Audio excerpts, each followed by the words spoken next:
Welcome back to the Pawd at Checkerboard Chats. Today we have Bulldog great Kevin Sweeney with us. Thanks for joining us. Good morning. Glad to be here. So first talk about your background. You weren't born in Fresno. What brought you to Fresno? What has made you stay? Well, I tell people that, I'm the son of a football coach, and so there's Army brats, and I was a football coach brat, is that we moved a lot. So I was born in Bozeman, Montana. Moved to Washington. We moved to Pullman, Washington, where he was the head coach at Washington State for 8 years. And then we moved to Fresno in 1976, where Dad came here for the first time in 76 and 77. Then he went to the Raiders in 1978, where he was the special teams coach for the Oakland Raiders, which was John Madden's last year. Oh, okay. I was a freshman in high school at that time, and had a really cool experience. That was a crazy group of Raiders, and so it was an incredible experience for me. We then moved to St. Louis, Missouri, and he was a running back coach for Bud Wilkinson at the St. Louis Cardinals back then. And so literally we moved to St. Louis. I was there for 9 months, and then we came back to Fresno. So Dad then returned in 1980 to Fresno. The cool thing is I was able to come back, and we stayed in the Bullard High District. Okay. So the friends that I did have through sixth through 8th grade were still friends and pals. So I was actually to reacclimate with them, and that's the story of Fresno and why I'm here and stayed here. I was highly recruited. I had a lot of opportunity to go to different places. The last 3 schools came down to was Fresno State, USC, or University of Washington. And Washington had just won the Rose Bowl. They were in top 5 in the country, and I was actually going to go there and make that decision to go there. They put a lot of heat on me, a little pressure to commit 2 weeks early.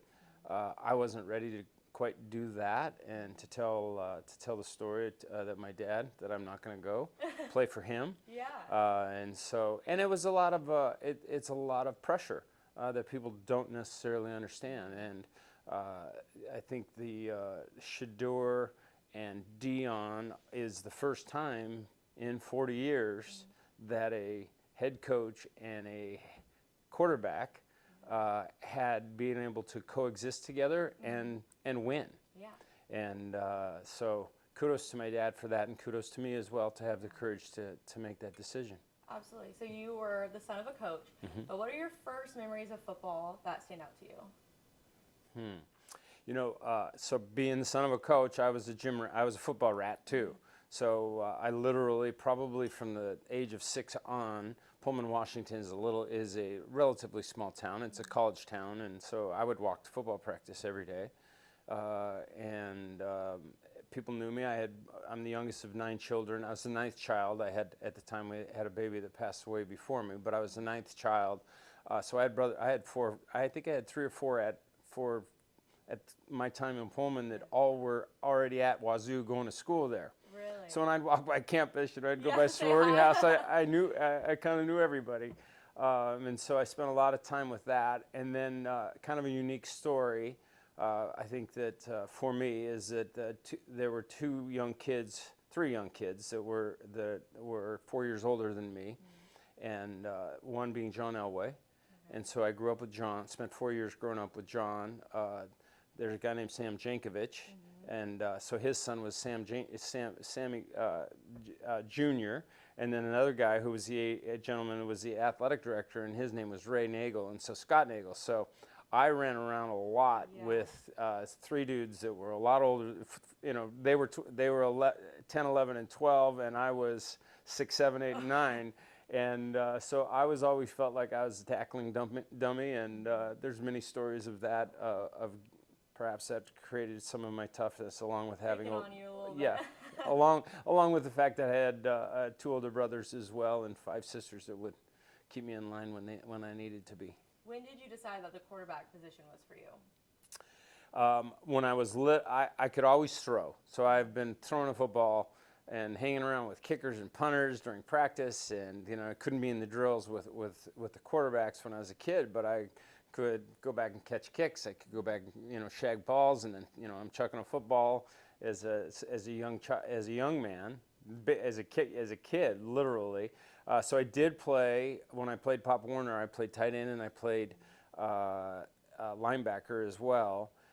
But I would always go in to throw at the end. At 11 years old, you're not throwing the football a lot, and I'd go in and throw passes at the end of the half, which is ironic. When I moved to the Raiders, when my dad went to the Raiders, and we moved to San Ramon, there was a gentleman there. His name is Lyle Setensich, who went on to be had a great career. He was the head coach at Boise State, actually. So I played against him at Boise State when I was a freshman or sophomore. I got to think back through that. But I got to play against Lyle. Lyle took me under his wing in the summertime when I moved up there, and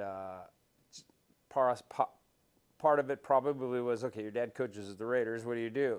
Let's go play catch. And the next thing you know, he's got me in the gym, throwing in the gym, learning how to drop back, to throw passes, to throw routes, put me blindfolded, to throw quick outs, throw hitches, and I'm 15 years old. Yeah.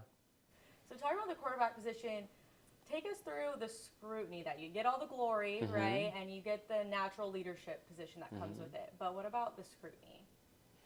Yeah. I think it's hard. It's hard.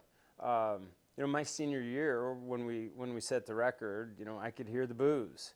I was hurt. I was injured. I was devastatingly hurt. My shoulder separated. Not my throwing. That's all I could still throw. But I separated my shoulder in 7 games that year, and so I was not as good as I should have been, and I got booed, and it was hurtful after doing all the success we'd had. We were a 9-2 football team. I didn't perform at the level I was, which led me to having some serious conversations with my dad. That hey, I'm hurt. Okay, you got to understand. I know. So the scrutiny came from him one morning. This is a funny story, kind of. I'm sleeping, so I moved home my junior and senior year. So I'm living in the back of the house, and it's 5 o'clock in the morning, and he's walks through the laundry room, and there's tile. So boom, I can hear him. He's stomping. Yeah, he's making extra noise, and he opens my door, and I look at him, and I'm like, okay, what? And he looks at me, and you haven't played well for the last 3 weeks. I said, I don't think I've played very well. I agree with you, but I don't know how well you've coached as well. So I think let's do this. I'll be in at 8 o'clock, and we'll have a conversation. And basically what I told him is he didn't want his little baby to be, who was a gladiator. I never missed a game. Yeah. Who's a gladiator, he didn't want to fully understand. I'm like, there's things I can't do. And I need your help right now, and try to heal up. So that was an interesting story, and kind of funny in its own right. And everybody doesn't want to wake up at 5 o'clock in the morning but that was the great thing about my dad is, he was a truth teller, but he also had amazing empathy.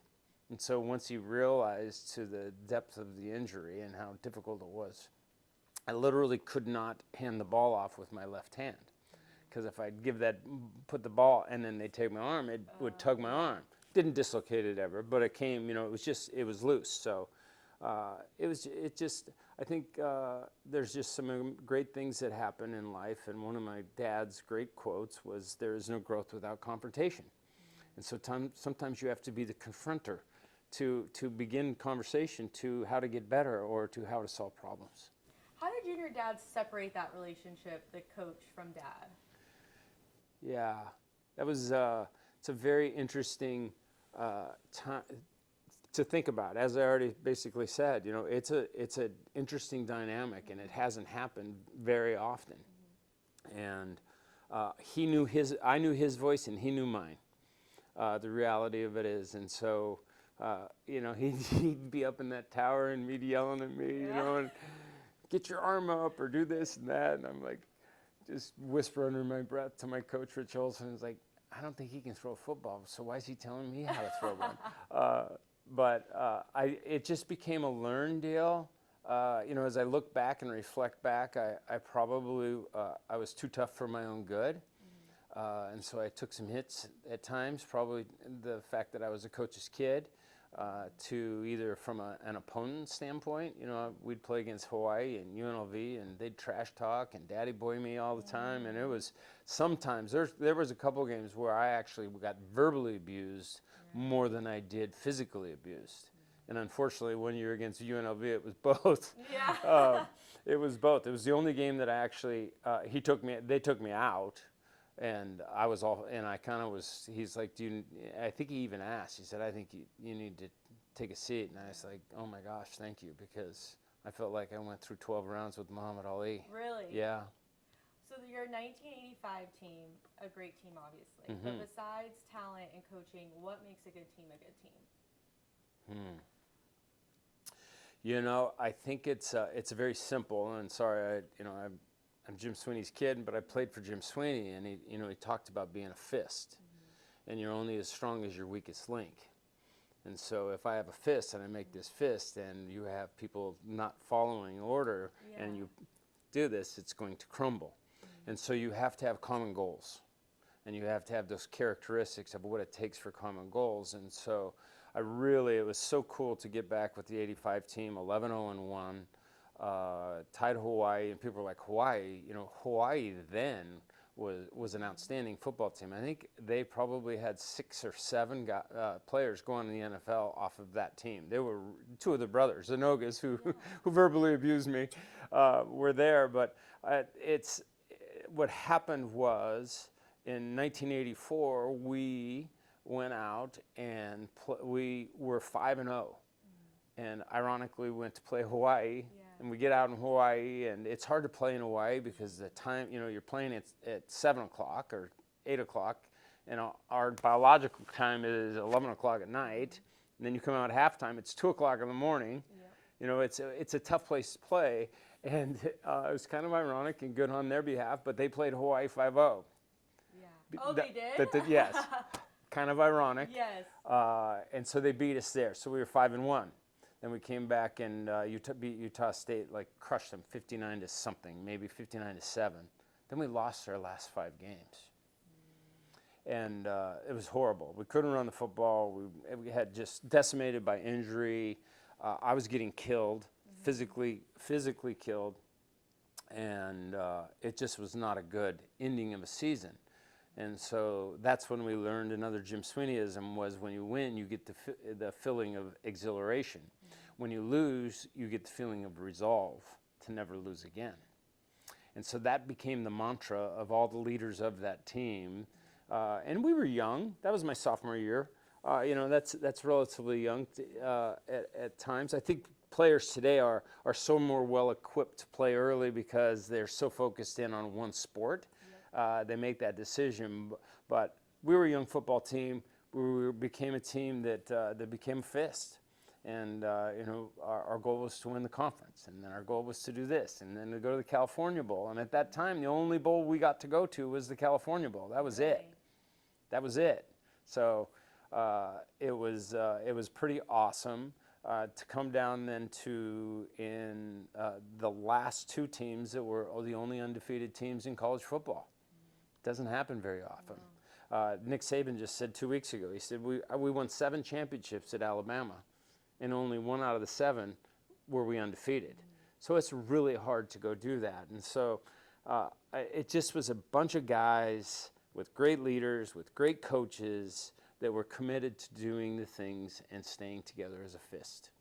And it was amazing. And it was so cool to get together with that group of people. And many I've not seen for 40 years. Many are my best friends still. But to get together and have that camaraderie is just amazing. What does that say about Bulldog football that you all still get together and you're all still close? There's so many things, and the pride and tradition of Bulldog football will not be entrusted to the timid and weak. And so there is Bulldog bred, Bulldog born, Bulldog bred, going to be a Bulldog till the day I'm dead. I mean, those were things that were instilled to us. Dad was as a leader, he was incredible. Every day in practice, before when we were stretching, there wasn't music playing. It was actually him talking. It was him talking about setting the tone for the practice, for the game, to set the expectations, proper preparation, just being ready. And that's when you have that commonality and you have strong leadership and you get weak links, and the coaches don't need to take care of that, the players take care of it. And so to have that flag of 11-0-1 sit there and know that it was a unique time, a special time, and it's 40 years and we're all getting old, it was super cool. When you look back at your career, what are plays or games that stand out to you in a good way first? I think the Cow Bowl probably is a 52, two undefeated teams. We were actually may have been underdogs, and we beat them 52-7. And that was a really cool experience. And so I think that game itself. There's another game that was on September 1st, which happens to be my dad's birthday. Wow. And it was his 55th birthday. Just in a side note, my oldest grandson, his name is Jameson, so named after my dad. Mm-hmm. And he, ironically, his birthday is September 1st, really? So that's really cool. And so we're down playing Arizona.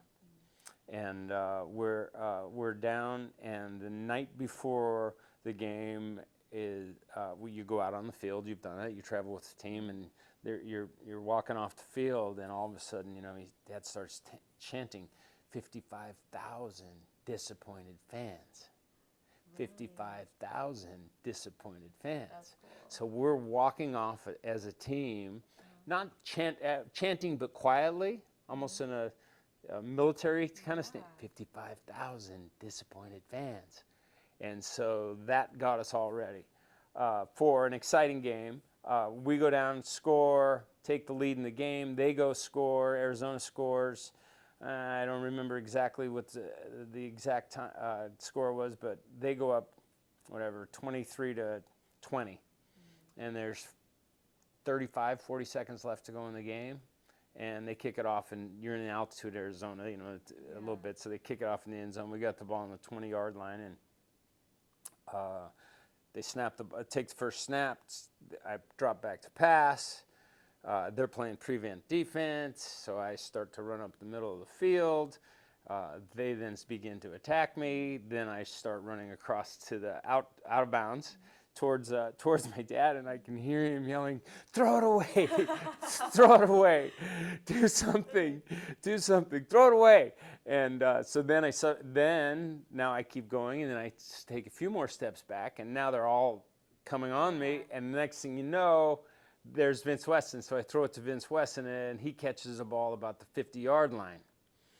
Vince has been amazing, and God rest in peace, Vince Weston, I love you, but Vince has had some amazing catches to win football games for the Bulldogs. So he catches the ball and then begins to run. Now, Vince is a great athlete, but he's not the fastest soul on the planet. And so he's running and running and running. And the coolest thing, this is all documented because our Lou Juarez is our team manager, and he's packing things up. Because he thinks game's over, and so he's getting ready, and it's on film. You can see him, and he hears kind of the noise and the deal, and the next thing you know, Lou is running along the sideline, yes, chasing after Vince down the sideline. Vince gets caught at the 4-yard line, drags them into the end zone, and we walk off. It's a game-winning walk-off, and I looked at my dad, and he kind of looks at me, and I said, "Did you want me to throw that away?" And he laughed, and I said, "Happy birthday," and gave him a big hug. So I think that as far as a comeback win, I think that was an accelerator back to this group. There's a young football team that knows that we can go play against top talent, and we just took it to a new level in '85. And what about any throws you want back? Because I know you always remember that. Mm-hmm. It's kind of ironic. So all the football I've played, so I had set the California state record for touchdowns in a season. Mm-hmm. To do that, you got to throw the ball a lot.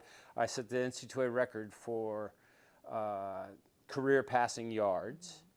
Mm-hmm. I played in the NFL. I only played 6 games. That's that. I never threw a pick 6. Really? Never threw pick six. And a lot of it is training. A lot of it could be luck. Could be the fact that I was a really good tackler. Yeah. And I was afraid to deal with my dad if I did throw You pick let him six. go. But, you know, the number one thing is do not throw a pick six. And that quality is being a good risk manager and managing risk. And so risk reward and something that never happened. So and I have a best friend, Mike, one of my best pals is a guy named Mike Nicoletti who knows this story. And every time somebody throws a pick six, he'll call me or text me and say, somebody just dropped out of your club. Aww. Yeah, kind of cute. But what do I wish I had back? You know, I think one of those things, and they talk about cornerbacks having short memories. You know, to be a really good quarterback, I think you have to have a short memory and have any mistakes you did make that you don't do it again. Yeah. And I hope, I threw a couple balls against Bowling Green when I was young. And that's, you know, you mature, and that's the only, sometimes sadly, or the way world is you have to have failure to be able to learn to be more successful. Yeah. And having the courage to do that. So, you know, we fumbled against San Jose State. That, you know, I wish that, you know, was it my fault? It was the fullback's fault. Did you look back at things like that kind of become devastating. We lost to San Jose State in 1986, which was an amazing football game. I think it was the ESPN Game of the Year. I felt like I was a warrior, and I don't regret anything there in that game. I don't have regrets. You know, the reality of it is you look and, oh well, it happens. Yeah. You know, it's a very interesting game. So when you're a quarterback, you're saying you got to have short memory. Mm-hmm. And you don't want to be too high, too low, but you also have to demand more from the people around you. So how do you balance that? Number one, I think, is consistency. Mm-hmm. So you can't go from being if you're a vocal leader, okay, and that's vocal leadership is earned. Mm-hmm. But you know, when you're named team captain, which I think I was maybe my sophomore year as that. That takes on its own leadership in its own right, and leadership is earned through the off season and your actions. And I was teasing people because it was just fun to reconnect. And so there's people, that come in junior college transfers, and his daddy's, this is coach's kid. Mm-hmm. They don't know me. But they'd get to learn me, and I was always very, very consistent. It was number one, and the other is I worked really, really hard and set the expectations, and I was accountable, and I was a time management person. Hey, we agreed we're going to meet at 8 o'clock to go throw. Yep. Doesn't mean 8:30. Yep. Okay. I mean that you set the expectations on what that is. If you want to be one of my receivers, 8:25 is not. It doesn't. No. While I'm time, I've been here. For that, it's a matter of respect, and so I think those are little things that take place. And the reality of it is, there are. It's interesting. I'm a huge believer in the quarterback is the emotional can be and should be the emotional leader of a football team. Mm-hmm. You set the pace. Yeah. If you make a mistake, you own it, and then you move on, and I think that's really important. So your number 9 is retired. In recent history, you've let Jeff Allison wear it, you've let Jake Hayner wear it, you've let Merhati Zipra wear it this year. What's that conversation you have with those players? Yeah. All have been different relationships. Jeffrey Allison and I, so that was Jeff in Tedford when he was in the position. And so Jeff was really, really good about it's been retired, and you don't get it because you want it. And so, my number one, a few things I had, my request from a Jeff before they got to me was, are they a leader? On not only on the football field, but are they a leader in the classroom? Mm-hmm. And are they a leader in the community? Mm-hmm. Are they tough? And it was earned. And so with Jeff made him earn it, because I don't know what it was, but there were some things. He goes, you need to do this, this, and this, and then we'll talk about it. Yep. And then he would introduce us and connect us, and we'd have a conversation. It wasn't overly a scrutinized thing. my kids and my wife kind of, they think it's retired and should be retired, and nobody wears it. Jake Hayner, Jake, I actually know his dad. I grew up with his dad. Oh, really? Yeah. So Ryan was at Bullard High when I was there. So I've known his dad for a long time. I was kind of involved in some communication of Jake when he was leaving Washington. Really?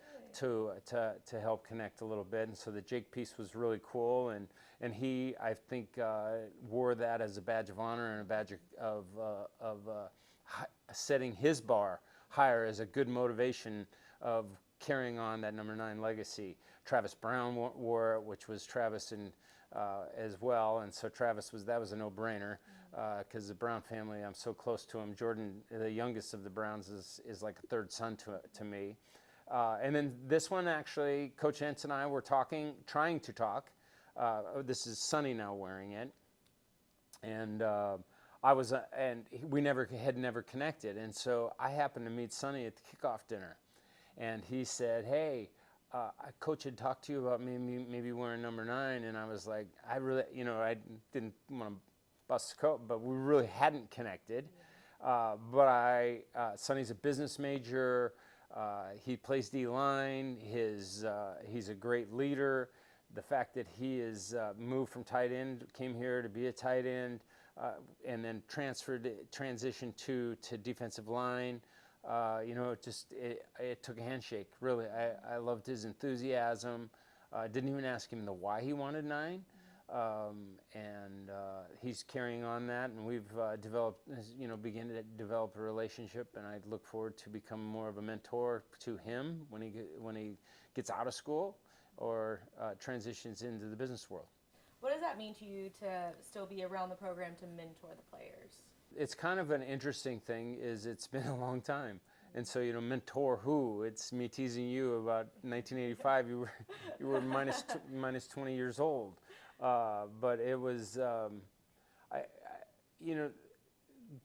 I could spend, I'm not invited. I'll just be, the reality of it, it's just been a long time. I'm an old guy. It's like, let's bring back this dude from 1985. The one thing that sits there, and so most of those players, depending on the coaches, they reflect back to the history. Mm-hmm. And they look upon that. And to have your number retired is a unique thing. And so I think that kind of goes, wow, you're Kevin Sweeney when you get that opportunity to see them and the awareness. What have you liked about Coach Entz and what he's brought? I personally, in watching the Bulldogs, and so from my perspective, it's very simple. It's toughness, and also the fact that I think we are well conditioned. I have been watching Fresno State football since 1976, and so. Last year was a very, very frustrating year for me, and I don't think we played very well in the second half, and that comes down to conditioning. And so I think the fact that we're mentally tough, we're physically tough, and we're in good condition and in great condition. This is not his team yet necessarily, meaning these are not the guys he recruited, and he got what he got. And what I loved about him one of the first times I heard him speak, and I think it was to an alumni group, he said, we have who we have. And there is no complaint. Last week when we lost, he said responsibility. Buck stops here. I did a poor job. I lost the game, and so he's not pointing fingers. I think he's going to be great for Fresno State. His staff, they're organized. We don't have a bunch of penalties. We're doing the right things. What's unique about this fan base? If you were going to recruit a player here, what would you say to them about the Red Wave? Loyalty. It is a really good, loyal group of people. Yep. And I think I love the diversity of the crowd. I love the diversity of the fans. And then I think that also is the history.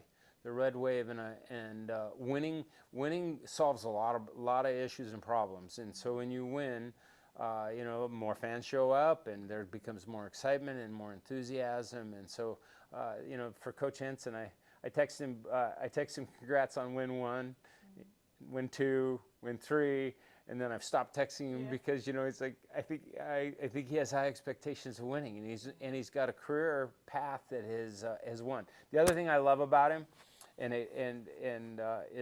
he's from the Great North, meaning, you know, my dad is from Butte, Montana, and from coach's standpoint, and the same was with Kalen. You know, these guys, you know, they didn't grow up in L.A. They actually grew up in hardened, cold areas where, you know, people are tough, and I think that is what he's instilling in Fresno State football.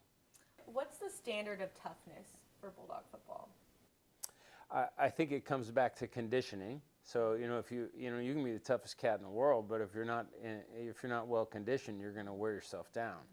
Yeah. And so I think being in great physical shape. I also think it's mental shape, because, you know, football is a game of wearing out. It's like boxing in some ways. You know, if you're running the football, you hope to wear them out and then be able to take over in the second half And so that comes with a lot of hard work and effort. And so that's what toughness is to me. I think you recruit toughness too. And so no prima donnas, and, you know, no eye above team. And you know, I'd liken it to the fact that Detroit Lions, you know, they have a tremendously talented football team, but all those receivers and every one of those players, you know, prides themselves on being great blockers. It takes 11 people doing and being on the same page, whether it's on offense or defense. You can't freelance, and that's the most important thing. Cameron Brock, in one of his post-game interviews, said, "I love being a Bulldog because whoever we play, we're going to get their best shot." You know, it seems like so many teams in this conference want to be rivals. Why do you think that is? I think it rolls back to a lot to the history of Fresno State and winning. It goes to the fact of the red wave and the fan base. You know, San Diego State is an example to me. It just has blown me away for years and years and years, because it's 72 degrees every day. It's a student body of 60,000 people. They have black uniform. I mean, they have cool uniforms. They've always had cool things, and yet they're drawing 13,000 people to a game. I know there's a lot of, you know, people say, well, there's a lot to do. Well, you know, people have choice. And so I think the fact that a loyal fan base that is continually supports this organization, the university, is the why. Certainly not facilities. We need to do a lot better job, and so whether it's Measure E or something, if I won lottery, I could help take care of a lot of problems too, but I haven't. But you know, at the end of the day, it comes down to money, and that's what's happening within college football. All right, last question. If NIL was a thing when you were playing, what local businesses would you want to partner up with? You know, I go back to a friend of mine is Dennis Parnagian, and I got to know them a long time ago. So Fowler Packing is just it's just an incredible organization, family in the community. I look to people that you know, family is important to me, and so I look at Lou Amendola and his family at Valley White Beverage. So and I'm a Coors Light drinker. Would be one as well. My best friends, right, and so Mike Nicoletti at Penny Newman Grain, Dwight Nelson at Selma Auto Mall. These are people who have generated and grown businesses that are family businesses that continue on in a legacy, and I've had the opportunity to watch that happen. And so those are four good companies that are and families that I feel really well connected with. Well, I think you would have made a killing in NIL. Money, yeah. There's some jokes about that. There's jokes about that, and I at the time, you know, yeah, it was a big deal. We were a big deal, and you know, I kind of laugh because you know, 40 years ago, the population, let's just say, was 250,000 people, and now there's 800,000 people, or 1.2 million in the metro, you know, and I just want to see us sell out Bulldog Stadium. I mean, watching Penn State 3 weeks ago, and had 97. They have 108,000 people at Penn State and 97,000 season ticket holders. Yeah. And so I just hope that I feel confident with Coach Entz and what he's doing. The team, the players, they like each other, they respect each other. They're a fist. They're a fist. Well, thank you for sitting down with me today. Thank you. And we'll see you next time on the Pawd.